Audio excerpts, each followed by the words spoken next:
It's time for the Daily Stand Up Podcast presented by Agile Dad with your host, Lee Henson. Without any further ado, let's get started. Someone finally had the courage to publish an article based on what I've been thinking for quite some time. This article came out in early February of 2024, and it was talking about, or the title of the article was Don't Get Stuck in a Racy Rabbit Hole. And I could just applaud already, just based on the title alone.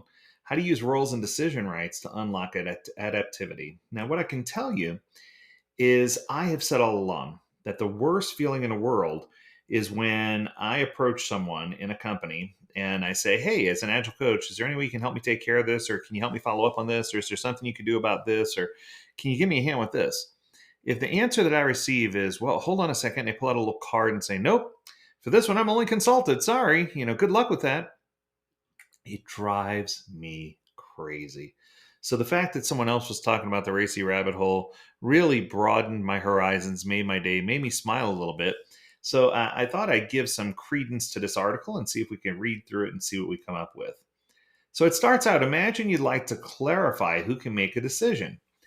One of the most popular methods is to create a RACI-matrix. Now, RACI, for those of you who aren't familiar, stands for responsible, accountable, consulted, and informed. But it has several serious shortcomings. I couldn't agree more.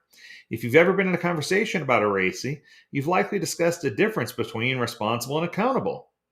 And that is not surprising because even the English dictionary tells us that these words are synonyms and mean the exact same thing. Quite confusing, right?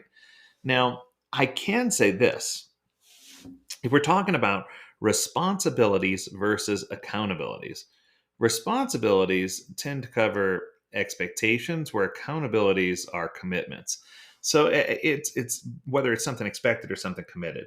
But when it's just the words alone, responsible and accountable, I think that makes it a lot more tough. So let's see where they take it. Furthermore, what's the point of separating consulted and informed? It assumes that there are people we don't want to inform, even though we get information from them and vice versa. And that very decision requires consultation and informing, which shouldn't be the case. And what should happen if we don't like the advice we get from the consulted?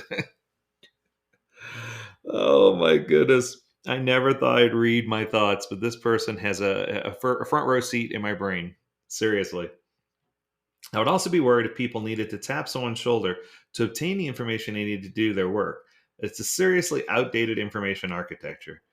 Getting your RACI created and approved by all stakeholders is also a painful political process.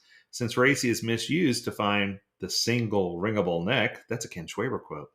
When something has gone wrong, it becomes a cover your ass game before the work even starts. Okay, well, we all know what this means. What this means to me is that finally someone is recognizing that RACI is more designed for I'm going to help you understand what I shouldn't be doing or what I don't have to do more so than what I could be doing or would be doing. And I think that if you address it that way and if you look at it that way, it's really going to make you feel different about how RACI can be applied. If you made it through, the level of detail in the RACI is so high that it becomes unusable in practice. Chances are the RACI gets filled or filed somewhere. Nobody ever looks at it again. And that's a shame because there lies great potential in designing how an organization should make decisions. So I agree with this sentiment. It's not saying that RACI is evil, get rid of it, burn it.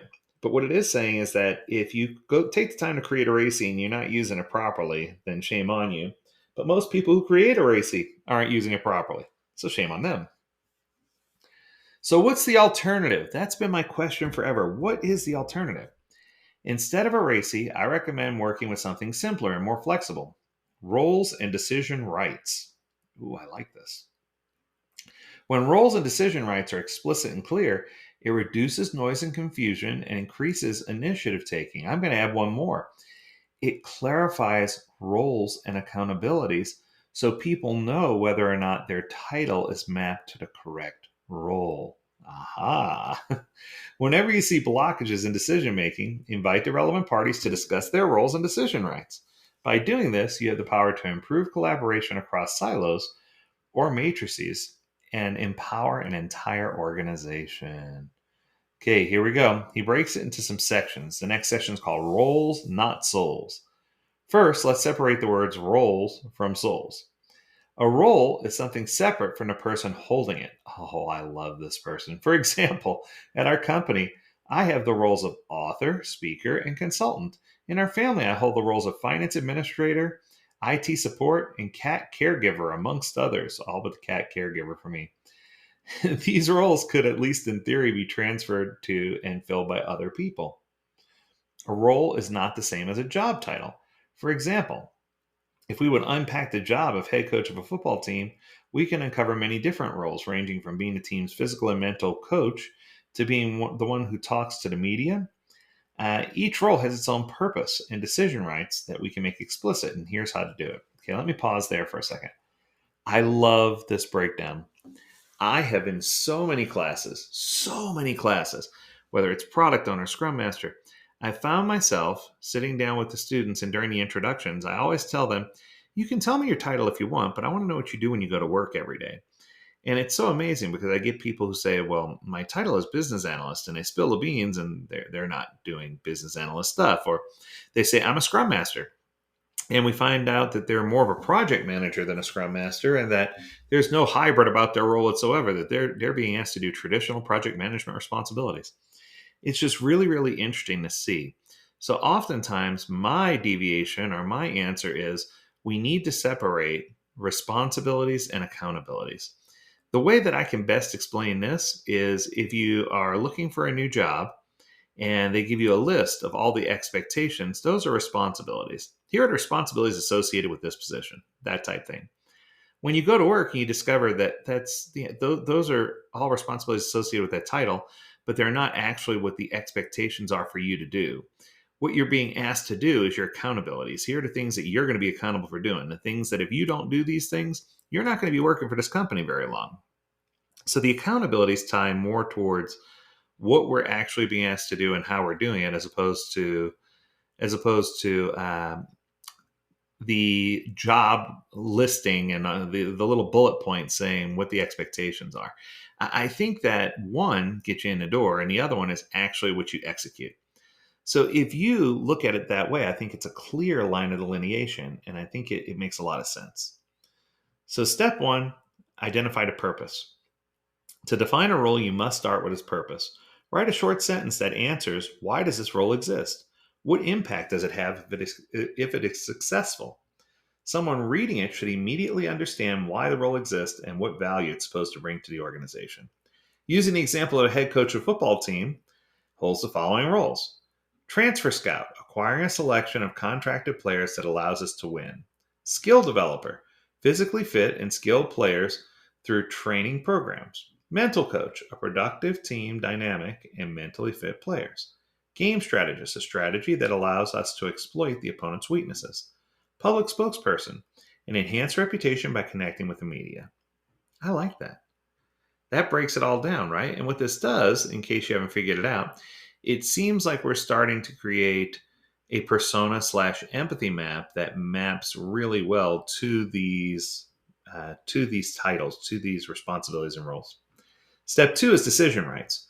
Then define a role's decision rights by answering, to fulfill a role's purpose, what decision rights does that role need? What should someone holding it be able to decide alone? For which types of decisions does a role have the final say? For example, someone holding role X can decide who to or how to, or when we, or can approve or reject, or can spend, or can fill purchase orders, or can have the final call on. So in the example of the head coach, we might say, the head coach can decide which interview requests to accept and reject as a public spokesperson. They can decide when to release important news to the media and approve or reject draft press releases. As a game strategist, they have the final call on a starting lineup for each game, decide to playing in formation like 4-3-3 or 4-2-2, and decides when to substitute which players and how. As a transfer scout, they can decide which players to acquire within their budgetary limits. Be specific what choices you make. It's tempting to write decision rights with words like ensure, align, set, or manage, but those words are most of the time ambiguous and won't help clarify what exactly someone can and cannot decide. For example, instead of writing manages the team, write can decide how we structure the team or has the final say on team priorities. That's very definitive and clear. I like that. Making the final call after asking for advice. Not all decisions should be made in isolation.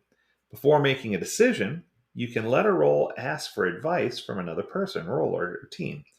This is the entire theory behind what I call the BAFATA, the business analyst, functional analyst, and technical analyst that associate and assist the product owner in making cheap decisions, right? Not all decisions should be made in an isolated environment. An obligation to seek advice can be made explicit in the decision right by adding, someone holding X role can decide after seeking advice from legal counsel or the BAFATA. At least two people that have done X before.